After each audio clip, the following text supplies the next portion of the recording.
తుద్ధాంతం న స్థులిత దళితేందీవరవనం ఘన స్నిగ్ధశ్లక్షణ చకురంబం తవ శివే యదీయం సౌరభ్యం సహజముపలబ్ధం సుమనసో వసం తస్మిన్ మన్యే వలమదన వాటీ విటపినాం. ధునోతుద్ధాంతం, అజ్ఞానపు చీకట్లు విచ్చిపోతున్నాయమ్మా అంటే ఎంత సంతోష ప్రకటన చేశారో చూడండి. దేనికి? ధునోతుద్ధాంతం న స్థులిత దళితేందీవరవనం ఘన స్నిగ్ధ శ్లక్షణం చికుర నికురంబం తవ శివే. తవ శివే అంటారు. శివే శివే అంటే తల్లి మంగళప్రదురాల, శుభప్రదురాల. ఎవరిని చూసినంత మాత్రాన మంగళం వస్తుందో మిగిలిన కేశపాశములన్నీ కూడా మోహమునకు కారణమైతే ఒక్క నీ కేశపాశము మాత్రము జన్మరాహిత్యమునకు కారణము. కాబట్టి శివే మంగళప్రదురాల, శుభప్రదురాల. అమ్మ, నీ కేశపాశముందే జుత్తు, ఆ జుత్తు ఎలా ఉంటుందో తెలుసా? ఇంత చెప్పలేదు వ్యాసుడు, కానీ శంకరులు ఇంకొక 100 మెట్లు కిందకు వచ్చారు. అరే పిల్లలు ఏమైపోతారు నేను చెప్పకపోతే అని ముందుకు వస్తున్నారు ఆయన. ఘన స్నిగ్ధ శ్లక్షణం. ఘన, మనం కృష్ణ పరమాత్మని అంటాం ఘనమేఘశ్యాం అంటుంటాం. ఘన అంటే మేఘం. నల్లని మేఘంలో మెరుపు ఉంటుంది. కేవలం ఏదో బొగ్గున్నట్టు ఉండడం కాదు. నల్లని మేఘం, నీటితో ఉన్న మేఘంలో ఒక మెరుపు ఉంటుంది, ఒక కాంతి ఉంటుంది, ఒక చల్లతనం ఉంటుంది. అమ్మవారి జుత్తు అలా ఉంటుంది, నల్లగా ఘన, ఒత్తుగా ఉంటుంది. స్నిగ్ధ. స్నిగ్ధ అంటే ఏదో ఆ జుట్టుని ఎప్పుడూ నూనె రాయకుండా, ఎప్పుడూ దువ్వుకోకుండా పక్షిగూడు ఎలా ఉంటుందో అలా రేగిపోయి ఉండడం కాదు. కేశములు సంస్కరింపబడి ఉండాలి, చక్కగా అవి దువ్వబడి ఉండాలి. పురుషుడికి లేదు అలా. అసలు పురుషుడి జీవితంలో ఎప్పుడూ వాడవలసిన అవసరం లేనిది ఏది అంటే దువ్వెన ఒకటే. ఎందుచేత అంటే పురుషుడికి జుత్తు ఎందుకు? వాడికి శిఖ ఉంటుంది అంతే. వాడు అస్తమానం క్షేత్రాలకు ఎడుతుంటాడు. ఎందుకు ఉంటుంది జుత్తు? అక్కడ ఇచ్చేస్తాడు. శిఖ ఒక్కటి మాత్రం తీయకూడదు. శిఖ తీసేస్తే సన్యాసం తీసుకున్నట్టు. కాబట్టి శిఖ ఉంటుంది. శిఖ తీసేసేయకూడదు. శిఖ తీసేస్తే ఇక పవిత్రమైన భోజనానికి కానీ, లేకపోతే దేవాలయ ప్రవేశం చేయడానికి కానీ, సంధ్యావందనం చేయడానికి కూడా పనికిరాడు. ఇంకా దర్భ కట్టుకోవాలి, ఇక్కడ కట్టుకుని చేయాలి అప్పుడు. కాబట్టి శిఖ ఉండాలి, శిఖాపరిత్యాగం చేయకూడదు. అందుకే భవిష్యోత్తర పురాణంలో వెంకటేశ్వర మహాత్యంలో ఆ కుంతల బ్రాహ్మణుడితో అంటుంది, త్వజ యజ్ఞోపవీతం తే ముండయిత్వా శిరస్తథా అంటుంది. పూర్ణంగా ముండనం చేసేసుకో శిఖ లేకుండా, అప్పుడు నిన్ను నేను భోగిస్తానండి. అంటే ఆయన బోడిగుండు చేయించుకున్నాడు శిఖ లేకుండా. శిఖ లేని బోడిగుండు చేయించుకున్నాడంటే మహాపాపమును చేస్తున్నాడని. శిఖ ఉండాలి, ఎందుకంటే వేదం విధించింది. చౌలము అని సంస్కారం చేస్తారు. ఉపనయనం ముందు చేయరు, చౌలం చేస్తారు ముందు. చౌలం అంటే ముందు శిఖ పెట్టి జుట్టు తీసేస్తారు పురుషుడికి. చౌల సంస్కారం చేసినప్పుడు ఉన్న శిఖ ఏది ఉన్నదో ఆ శిఖయే జీవిత పర్యంతము ఉంటుంది. ఇంకా ఎప్పుడు ఆ శిఖా పరిత్యాగం చేయకూడదు. ఆ శిఖా పరిత్యాగం ఎప్పుడంటే సన్యాసాశ్రమం తీసుకునేటప్పుడు తీసేస్తారు. నేను చౌలము సంస్కారము. శిఖ తీసేయడం ఏమిటి? శిఖ తీయకూడదు, శిఖ ఉండాలి. కాబట్టి నేను మీతో మనవి చేశాక ఇది బ్రహ్మరంధ్రం, ఆయుర్దాయకారకం. దాని మీద జుత్తు ఉంది, శిఖ ఉంది అంటే శరీరంలో ఉండి నేను వైదిక కర్మలు చేసి అభ్యున్నతిని పొందాలని కోరుకుంటున్నాడు అని గుర్తు. కాబట్టి పరదేవత పెద్ద కబరీబంధంతో ఉంటుంది. అది ఎలా ఉంటుందంటారు శంకరాచార్యుల వారు? ఘన స్నిగ్ధ. స్నిగ్ధ అంటే అంటుకుని ఉండడం, ఏదో జల్లుకుపోయి ఉండడం కాదు. జుట్టు చల్లుకుపోయిందనుకోండి, కింద ముడి లేకుండా. అందులో ప్రత్యేకించి కేశపాశం గురించి చెప్తే స్త్రీ గురించే, పురుషుడు గురించి అని కాదు అని గుర్తు. ఏదో తపస్సులో ఉంటే ఏమో అప్పుడు కేశ సంస్కారం ఉండదు, ముడి పెడిపోతుంది. చల్లుకుపోయిందనుకోండి, ముడి లేదనుకోండి, కింద ఉగ్రభూతములు ఆవహిస్తాయని గుర్తు. తలస్నానం చేసినా కింద ముడి వేస్తారు. అందుకే కింద ముడి లేకుండా విచ్చుకుని ఉండకూడదు. విచ్చుకుని ఉంది అంటే పరమ అమంగళకరమైన దర్శనం అన్నమాట. పురుషుడు ఒక మాట అడుగుతాడు, తలంబ్రాలు పోసినప్పుడు, అగ్నిహోత్రం చేసినప్పుడు అడుగుతాడు, నువ్వు ఎప్పుడూ కూడా జుట్టు విరబోసుకుని నాకు కనపడకుందువుగాక అని అడుగుతాడు. జుట్టు విరబోసుకుని ఎప్పుడు కనపడుతుంది? ఆయన ఆవిడ కూడా గుండెలు బాదుకుని ఏడిచేప్పుడు. ఇద్దరూ గుండెలు బాదుకుని ఎప్పుడు ఏడుస్తారు జుట్టు విరబోసుకుని? నా నోటితో నేను అనను, మీరు అర్థం చేసుకోవచ్చు. కడుపున పుట్టిన పిల్లలు 10 కాలాలకి చల్లగా ఉండాలి. నేను కేశపాశము చల్లుకుపోయి ఉండకూడదు. ఆ ప్రమాణం చేసి నువ్వు భార్యాస్థానంలోకి వెళ్ళావు. చిన్న విషయానికి ఎందుకంత తిరస్కారం చేయాలి? కాబట్టి ఘన స్నిగ్ధ, దగ్గరగా దువ్వబడి కొప్పుగా వేయబడి ఉన్నది. శ్లక్షణం శ్లక్షణం అంటే తిత్తులు అంటారు. జుట్టు తిత్తులు తిత్తులుగా ఉండి ఇలా దువ్వెన పెట్టి ఇలా కింది వరకు దువ్వితే దువ్వెన మధ్య మధ్యలో ఆగిపోయి ఆ జుట్టు ఇలా పట్టుకుని తల్లి 4 మాటలు గుంజుతూ ఉంటే ఇంతంత ముద్దలు వస్తుంటే అవి తీసి వేలుగు చుట్టుకుంటూ ఉంటే అవన్నీ ఆ వేలుగు చుట్టినవన్నీ తీసి అక్కడే బారేస్తే సంధ్యావందనం చేసుకునే యజమాని పళ్ళెంలోకి వచ్చాయనుకోండి వాడి కర్మ. అంత గొప్ప భార్య, అంత గొప్ప కూతురు అని.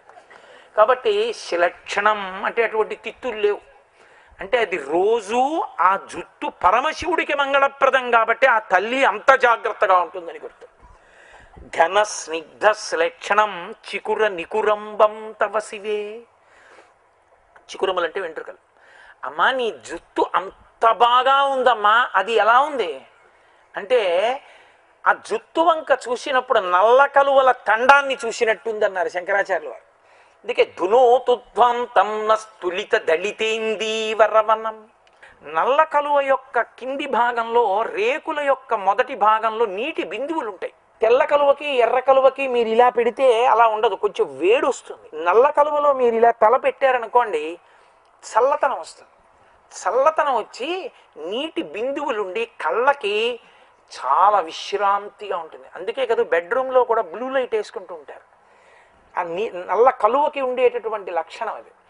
ఆ నల్ల కలువల తండాన్ని చూశారనుకోండి ఎలా ఉంటుందో, ఎంత అందంగా ఉంటుందో అమ్మవారి జుట్టు అలా ఉంటుంది. అప్పయ్య దీక్షితుల వారని మహానుభావుడు శైవ సాంప్రదాయంలో అప్పయ్య దీక్షితుల వారు కొన్ని వస్తువులు చెప్పారు. మీ ప్రయత్నం లేకుండా మీ మనసు లయం అయిపోవాలంటే వాటిని అనుభవించమని చెప్పారు. అవి బాగా వినడం నేర్చుకుంటే మీ మనసు మీ మాటకి లొంగి ధ్యానంలోకి వెళ్ళడం అలవాటు అవుతుంది. దానికి అది అలవాటు. ఏనుగు అంకుశానికి ఎలా లొంగిపోతుందో, జింక పాటకి ఎలా లొంగుతుందో అలా ఒక 3 మనసు లొంగుతుంది. లొంగి పరబ్రహ్మం వైపుకు ఒరిగిపోతుంది అది ధ్యానంలోకి. అవి ఏవి అంటే, ఒకటి అరవిరిసినటువంటి తామర పూలున్న కొలను, బోలెడన్ని తామర పూలు విరిసి ఉన్న కొలను దగ్గర కూర్చుని ధ్యానం చేస్తే అంటే కళ్ళు కూడా ముయ్యక్కర్లేదు, తొందరగా మనోలయం అయిపోతుంది. రెండవది వీణానాదం. వీణ వాయిస్తున్నప్పుడు వినడం అలవాటైతే వీణ తంత్రులు మీటెడుతున్నప్పుడు వింటూ ఉంటే, లేదా వీణ వాయించడం వచ్చిన వాళ్ళు అదృష్టవంతులు. అసలు అమ్మవారు పరమ ప్రీతి దేనికి చెందుతుందో తెలుసా అండి? రెండిటికే. ఒకటి వేణువు, 2 వీణ. అల్లమురళీరవ వాజిత కూజిత కోకిల మంజుల మంజురతే అని కదా స్తోత్రం. వేణువు వాయించిన, వీణ పలికిన పరదేవత మహాప్రసన్నురాలవుతుంది. అందుకే మేము శారదా నవరాత్రులు చేస్తే తప్పకుండా సాయంకాలం దర్బార్లో వీణా వేణువు కచేరీ జరుగుతుంది. అమ్మవారు మహాసంతోషాన్ని పొందుతుంది అది విని. కనుక ఈ 3 మీద దృష్టి పెట్టగలిగితే మనోలయం అలవాటు అవుతుంది. అలవాటు అవ్వడం ఏమిటి, మనోలయం అవుతుందని చెప్పారు అప్పయ్య దీక్షితుల వారు. అంత గొప్పది. పూర్ణ చంద్రబింబం కూడా అటువంటిదే. కాబట్టి అమ్మవారి యొక్క జుట్టు నల్ల కలువల తండంలా ఉంటుంది అని శంకరులు చెప్పడంలో రహస్యం ఏంటి? మీరు ధ్యానం చెయ్యడం నేర్చుకుంటే మీ మనసు లయం అయిపోతుంది అని. కాబట్టి ధునోతుధ్వంతం నస్తులిత దళిత ఇందీవరవనం ఘన స్నిగ్ధ శ్లక్షణం చికుర నికురంబం తవ శివే యదీయం సౌరభ్యం సహజముపలబ్ధం సుమనసో వసంతస్మిన్ మన్యే బలమధన వాటీ విటపినాం. అమ్మ, లోకంలో స్త్రీలకి జుట్టు సువాసన ఉండదు. ఎందుకంటే సహజంగా దుర్గంధభూయిష్టం జుట్టు. కారణం ఒక్కటే, జరాయుజములు, అండజములు, స్వేదజములు, ఉద్భుజములు అని 84 లక్షల జీవరాశులు 4గానే పుడతాయి. జరాయుజములు అంటే మావి చేత పుడతాయి, అండజములు అంటే గుడ్డులోంచి పుడతాయి, ఉద్భుజములు అంటే భూమిని చీల్చుకుని పైకి వస్తాయి చెట్లు, స్వేదజములు అని చెమటలో పుడతాయి ప్రాణులు, పేలు. అవి జుట్టులోనే పుడతాయి. ఎందుకంటే మిగిలిన చోట చెమట పట్టినా పేలు పుట్టవు. జుట్టు బాగా ఉన్న చోట చెమట పడితే పేను పుడుతుంది. పేను పుట్టడానికి తల్లి పేను తండ్రి పేను అక్కర్లేదు, చెమట చాలు. కాబట్టి స్వేదజము, అందుకని కంపు జుట్టు. దానికి ఏదో మంచి సువాసన కలిగినటువంటి నూనె రాశారనుకోండి, కొంతసేపు మంచి వాసన వస్తుంది. అందులో ఏదో సుగంధభరితములైనటువంటి పుష్పములు అలంకారము చేయబడ్డాయనుకోండి, ఏదో కొంతసేపు సువాసన రావచ్చు.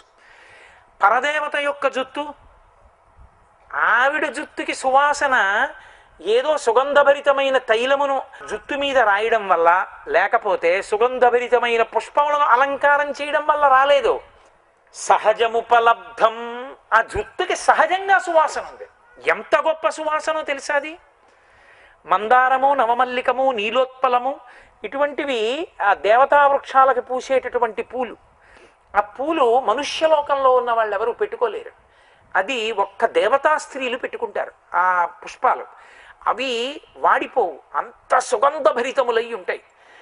ఆ పువ్వులు పెట్టుకోవాలని దేవతా స్త్రీలు ఎదురు చూస్తుంటారు, ఎప్పుడైనా పువ్వు దొరుకుతుందా అని. అందుకే మీకు నేను ఒక ఉపాసన రహస్యం చెప్తాను. అమ్మవారిని శ్రద్ధగా ఉపాసన చెయ్యడం అలవాటైన వ్యక్తి పూజ చేసే మందిరంలో మీకు చిత్రం కనబడుతుంది. తలుపు తీస్తే సువాసన వస్తుంది. అది కూడా సౌగంధికా పుష్పములు కానీ సంపంగి పూల వాసనలు కానీ వస్తాయి. కారణం ఏమిటో తెలుసా? అమ్మవారు అక్కడ కూర్చుని ఉంటుంది. ఆ సువాసన ఆమె జుట్టుకి సహజముపలబ్ధం, సహజంగా ఉంది. అది పువ్వులు పెట్టుకుంటే వచ్చేది కాదు. దేవతా స్త్రీలందరూ దేవలోకంలో ఉన్న పూలు తమ కబరీబంధంలో పెట్టుకోవాలనుకుంటారు. దేవవృక్షములకు ఉన్న పువ్వులు అనుకుంటాయిట, ఎప్పుడైనా మమ్మల్ని తీసుకెళ్లి పరదేవత పెట్టుకుంటే బాగుండి అమ్మ కొప్పు వాసన చూస్తామని అవి అనుకుంటాయిట. అందుకని వసంతస్మిన్ మన్యే వల్లమధన వాటీ విటపిన. వల్లమధన అంటే వాళ్ళు, ఆయన ఒక రాక్షసుడు వలలుడు. ఆ రాక్షసుడిని చంపినవాడు ఇంద్రుడు. ఇంద్రుడి యొక్క వాటి విటపినాం, ఆ తోటలో ఉండేటటువంటి దేవతా వృక్షములకు పూసిన పువ్వులు సహజ సుగంధ, అవి గొప్ప సుగంధభరితములు. అవి కోరుకుంటాయిట అమ్మవారు తమ మా కొప్పులో పెట్టుకుంటే బాగుండు మమ్మల్ని ఆ జుత్తు వాసన చూస్తామని. అమ్మా నీ జుత్తు అంత గొప్ప వాసన కలిగినది. అమ్మవారి కబరీబంధ ధ్యానం చేసిన వాడు తరించిపోయాడని గుర్తేమిటో తెలుసా? ధ్యానం చేస్తుండగా గొప్ప సువాసనలు వచ్చేస్తాయి, మత్తెక్కిపోతాడు ఆ సువాసనతో. అంటే అమ్మవారి కబరీబంధ దర్శనమైంది ఆయనకని గుర్తు. ఇక ఆయన పుట్టడం, ఇక అదే ఆఖరిసారి శరీరం విడిచిపెట్టడం. ఆమె కబరీబంధం అంత గొప్పది. దీని మీద పెద్ద ఆఖ్యానం జరిగింది దక్షిణ భారతదేశంలో. ఒకానొకప్పుడు శ్రీకాళహస్తి దగ్గర ఉండేటటువంటి రాజ్యం అంతా క్షామం వచ్చింది. నత్కీరుడు అని ఒక కవి ఉండేవాడు అక్కడ శ్రీకాళహస్తిలో సామ్రాజ్యంలో. ఎక్కడో పల్లెటూళ్ళలో ఒక శివాలయం ఉండేది. ఆ శివాలయంలో అర్చకుడు పాపం శివుణ్ణి ఆరాధన చేసి కరువు వచ్చేసిందయా, ఊరంతా వెళ్ళిపోయారు, నేను మాత్రం శివ ఏం చేస్తాను, నాకే లేదు పెట్టడానికి, నీకేం పెట్టను, నేను వెళ్ళిపోతున్నాను అన్నాడు. ఓ రోజు వచ్చి శివుడు లేచి శివలింగంలోంచి అన్నాడు, అయ్యో నువ్వు వెళ్ళిపోవడం ఎందుకురా, అక్కర్లేదు, రాజుకి కవిత్వం అంటే ప్రీతి, నేను పద్యం రాసిస్తాను, పట్టుకెళ్ళి చదువు, రాజు నీకు బహుమానం ఇస్తాడు, అది తెచ్చుకు బతుకన్నాడు. మళ్ళీ వానలు పడే వరకు ఉండన్నాడు. అప్పుడు నీకు మళ్ళీ అలాగో మంచి రోజులు వస్తాయి. నాకేం రాదు కవిత్వం, ఆ పద్యానికి అర్థం ఏమిటంటే ఏం చెప్పనన్నాడు. నువ్వు చెప్పడం ఎందుకు, ఆ పద్యం చదువు చాలన్నాడు. అంతేనా అన్నాడు. అంతే అన్నాడు. రాసిచ్చాడు. అది పట్టుకుని వెళ్ళాడు. కవిత్వం పట్టుకొచ్చాను, పద్యం చదువుతాను అన్నాడు. రాజుగారు పిలిచి చదవమని నత్కీరుడు కూర్చున్నాడు అక్కడ. నత్కీరుడు మహాకవి, కానీ అహంకారం. కూర్చున్నాడు. వెళ్ళాడు. పాపం ఈ బ్రాహ్మణుడికి ఏం తెలుసు, పరమశివుడు రాసిచ్చిన కాగితం తీశాడు. తీసి సింధుర రాజగమన ధమ్మిల్ల బంధంబు సహజ సుగంధంబు అని చదివాడు. సింధుర రాజగమన అంటే పెద్ద మదపుటేను ఎలా నడుస్తుందో అంత అందమైన నడక కలిగిన తల్లి. కుంజర గమనే అన్నప్పుడు అచ్చు ఏనుగు ఎలా నడుస్తుందో అలా నడుస్తుంది కామాక్షి రూపంలో. ఏనుగు నడక అంత అందంగా ఉంటుంది, హంస నడక అంత అందంగా ఉంటుంది. అది ధ్యానమునందు అందుతుంది. మరాళి మందగమన, అది ఏనుగు నడక బాహ్యంలో తెలుస్తుంది మనకి. అందుకని సింధుర రాజగమన ధమ్మిల్ల బంధంబు అంటే ఏనుగు నడిచినట్టు నడవగలిగిన అందమైన నడక కలిగినటువంటి మంచు పర్వతపు కూబార్తె అయినటువంటి పార్వతీదేవి యొక్క కబరీ బంధమునందు వెంట్రుకలు సహజమైన సుగంధమును కలిగి ఉంటాయని రాసిచ్చాడు శివుడు. ఆయన చదివాడు పాప ఆ బ్రాహ్మడు. వెంటనే నత్కీరుడు లేచాడు. తప్పిది చెప్పరాదు కవితా సమయంబున నొప్పు కాదు, ఇప్పగిదిన్ రచయింపవచ్చునే అన విప్రుడు తెల్లబోయి, పరమేశ్వరుండు ఈ వసుధాదిపుపై వ్రచయించి ఇచ్చే కాని ఏ ఒప్పును తప్పు నేనురుగా ఓ ఉత్తములారయటంచు క్రమరం. ఎవడ్రా ఈ పద్యం రాసింది? పార్వతీదేవి వెంట్రుకలకి సహజ సువాసన ఉందా? నువ్వు చూసావా వాసన? ఎక్కడైనా వెంట్రుకలకి సువాసన ఉంటుందిరా? కవితా సమయంబున నొప్పు కాదు. కవితా సమయంలో ఇలాంటివి రాయకూడదు, అహంకారం. పరదేవత జుత్తుకి సువాసన ఉంటుందంటే ఈయన చూస్తేనే కానీ నమ్మట్ట. ఎవడ్రా ఈ పద్యం రాసింది అన్నాడు. పాపం హడిలిపోయా బ్రాహ్మణుడు అన్నాడు. నాకేం తెలియదు మహాప్రభు, శివుడు రాసిచ్చాడు, నేను చదివాను. ఏ ఒప్పును తప్పును నేను ఎరుగా, ఏ ఒప్పు తప్పు నాకు తెలియవు, ఓ వేళ తప్పు అయితే నన్ను వదిలేయండి అని విడిపోయాడు. ఎలా అలా ఉన్నావే అన్నాడు శివుడు. ఎలా ఉన్నావే ఏమిటి, ఇప్పుడు పోతున్న వాడిని పొమ్మనొచ్చగా, ఇన్నాళ్ళు నీ ఆరాధన చేశాను, పద్యం ఒకటి రాశావు, అది పట్టుకెళ్ళి చదివాను. చదివితే పార్వతీదేవి వెంట్రుకలకు సువాసన అని అక్కడి నుంచి రెచ్చిపోయాడు ఆ నత్కీరుడు. హడిలిపోయి వెనక్కి వచ్చానన్నాడు. అలా అనడానికి ఎంత ధైర్యం రా, కాగితం ఇలా అయ్యని ఆయన బయలుదేరాడు. పరమశివుడిగా ఎలా పెడతాడు, బ్రాహ్మణ వేషం కట్టి వెళ్ళాడు. ఆయన వెళ్ళి పద్యం చదువుతా అన్నాడు. చదవమన్నారు. మళ్ళీ ఇదే చదివాడు. సింధుర రాజగమన థమ్మిల్ల బంధంబు సహజ సుగంధంబు అన్నాడు. అని అన్నాడు. ఎవడురా ఇది తప్పు అన్నట్ట? లక్షణమో కవిత్వమో పదబంధనమో ఎక్కడ తప్పు, ఏది చెప్పండి అన్నాడు. అంటే ఈయన లేచి అన్నాడు నక్కీరుడు, గగన ప్రసూదవాదము ఇలను చెల్లదు. ఆకాశంలో పువ్వు ఉందంటే ఎవరు నమ్ముతారు? మాకు అనుభవానికి రావాలి. ఆడవాళ్ళ జుట్టుకి సువాసన లేదు. పార్వతీదేవికి ఉంటుందో ఉండదో ఎవడో తెలుసు. నువ్వు చూసావా, నేను చూసావా అన్నాడు. నీ చూశాను రా పరమశివుణ్ణి అని చెప్పడానికి నీలగ్రీవుండు నిటల నేత్రము చూపాను. పరమశివుడు మూడో కన్ను చూపించాడు. అప్పుడైనా బుద్ధుండి వినాలిగా నక్కీరుడు. ఆయన అన్నాడు, తల చుట్టువార కన్నులు కలిగిన తప్పకు పద్యంబు ఒప్పనగలిగే. నీ ఒళ్ళంతా తల చుట్టూ చూపించు కళ్ళు, నేను మాత్రం ఒప్పుకోని పద్యం అన్నాడు. ఇంత అహంకారంతో మాట్లాడుతున్నాడని పరమశివుడు అన్నాడు, నీవు కుష్ఠవ్యాధిగ్రస్తుడు వగుదువుగాక. వెంటనే ఒళ్ళంతా తెల్లబడిపోయి కుష్ఠవ్యాధి వచ్చింది. వస్తే అప్పుడు పరమేశ్వరుడి కాళ్ళ మీద పడి ఏడిచాడు. అక్కర్లేని అహంకారాలు ఏదో చిన్నది పట్టుకుని అక్కడి నుంచి నా అంత వాళ్ళు ఏడంటూ ఉండడం. అప్పుడు ఏడిచాడు. ఆయన అన్నాడు, కైలాస ద్వార దర్శనం చేసినప్పుడు నీ కుష్ఠవ్యాధి పోతుందని ఆయన అంతర్ధానం అయిపోయాడు. ఇంకా ఈయనకి వేళ్ళు ఊడిపోతున్నాయి, కాళ్ళు ఊడిపోతున్నాయి, చీము నెత్తురు ఈగలు దోమలు పురుగులు ఈడ్చుకుంటూ పాపం బయలుదేరాడు. అప్పుడు సుబ్రహ్మణ్యుడు కనబడ్డాడు. కనబడితే ఎక్కడికి పోతున్నావా ఇలా నువ్వు అన్నాడు. అంటే మహాప్రభు మీ నాన్నగారు శపించారు, కైలాస ద్వార దర్శనం కోసం పోతున్నానన్నాడు. కైలాస శిఖర దర్శనానికి వెళ్తున్నావా? మా నాన్నగారు అమృత హృదయుడయ్యా, నీకు అర్థం కాలేదా? మా నాన్నగారు కైలాస శిఖర దర్శనం గదు చేయమన్నారు. కైలాస శిఖర దర్శనం కుష్ఠవ్యాధి ఉన్నవాడు నడిచి ఎలా పెడతాడయా? మా నాన్నగారు అంత కఠినంగా మాట్లాడరు. నువ్వంటే పనికి మళ్ళీ మాటలు మాట్లాడావు కానీ మా నాన్నగారి దగ్గర. మా నాన్నగారి ఉద్దేశ్యం ఏమిటంటే దక్షిణ కైలాసం శ్రీకాళహస్తి, శ్రీకాళహస్తి గుడి బయటికి వచ్చి శిఖరం వంక చూడమన్నారు ఒకసారి. నువ్వేమో ఇటు పరిగెత్తుకొచ్చావు, వెనక్కి వెళ్ళన్నాడు. ఏం వెళ్ళను, ఏవి కాళ్ళేవి వేళ్ళేవన్నాడు. నే తీసుకెడతాను లేని యోగశక్తితో తీసుకెళ్లి శ్రీకాళహస్తి దగ్గర దింపేశారు. ఒక్కసారి ఆలయ శిఖరం వంక చూశాడు, పోయింది కుష్ఠవ్యాధి. అప్పుడు నక్కీరోపాఖ్యానము అంటారు. అంటే నేను సంగ్రహంగా చెప్పాను అనుకోండి మీతోటి. ఆయన అద్భుతమైనటువంటి కవిత్వం చేశాడు పరమేశ్వరుడి మీద భక్తితో, అప్పుడు సుబ్రహ్మణ్యుడి మీద. కాబట్టి అమ్మవారి కొప్పుకి ఉండేటటువంటి సుగంధము సహజము. అంత గొప్ప కొప్పు నా తల్లిది. ఆమె కేశపాశం అంటే అటువంటిది. కాబట్టి ఆ తల్లి కబరీబంధం గురించి శంకరులు అంటారు, ధునోతుధ్వంతం నస్తులిత దళిత ఇందీవరవనం ఘన స్నిగ్ధశ్లేక్షణం చికుర నికురంబం తవ శివే యదీయం సౌరభ్యం సహజముపలబ్ధం సుమనసో వసం తస్మిన్ మన్యే వలమధన వాటీ విటపినాం అంటారు. అంత పెద్ద కబరీబంధం ఉండడం, అది ముడి వేసుకోవడం, అది పువ్వుల చేత అలంకరింపబడి ఉండడం పాతివ్రత్యమునకు గుర్తు. ఈ దేశంలో ఆడదానికి పూజ లేదు, వ్రతం ఉంది. వ్రతము వివాహపూర్వం చేసే వ్రతం ఉత్తముడైన భర్త కొరకు, వివాహానంతరం చేసే వ్రతం భర్త, పుట్టింటివారు, బిడ్డలు సౌఖ్యంగా ఉండడానికి తప్ప నిత్య పూజ ఆడదానికి లేదు. అందుకే ధర్మపత్ని సమేతస్య అనుంది పూజ, ధర్మపతి సమేతస్య అనుందా? ఉండదు. ఆడదానికి పూజ లేదు. ఆడదాని పూజ ఏమి? భర్తను అనుగమించుట. ఆయన ఈశ్వరుడు కాబట్టి ఆయన పూజ చేసుకొస్తే ఆయనకి ఇడ్లీ పెట్టు, నువ్వు ఈశ్వరుడికి ఉదయ నైవేద్యం చేసేసావు. ఆయన పూజ చేసుకోవడానికి మడినీళ్లు పెట్టు, నువ్వు ఆయన పూజ చేసుకోవడానికి పూజ గది తుడిచిపెట్టావు. పూజా సంభారములను కడిగి సిద్ధం చేసి పెట్టు. ఆయనకి వంట చేసి పరమ మర్యాదగా ఆయనకి అన్నం పెట్టి, అందుకే చేతికి గాజులు వేస్తారు. పరమేశ్వరుడికి అన్నం పెట్టే చెయ్యి యోమే భర్త సమే గురు, సీతమ్మ చెప్పింది. భర్తకి అన్నం పెట్టని చెయ్యి అంటే అది పాపభూయిష్టం.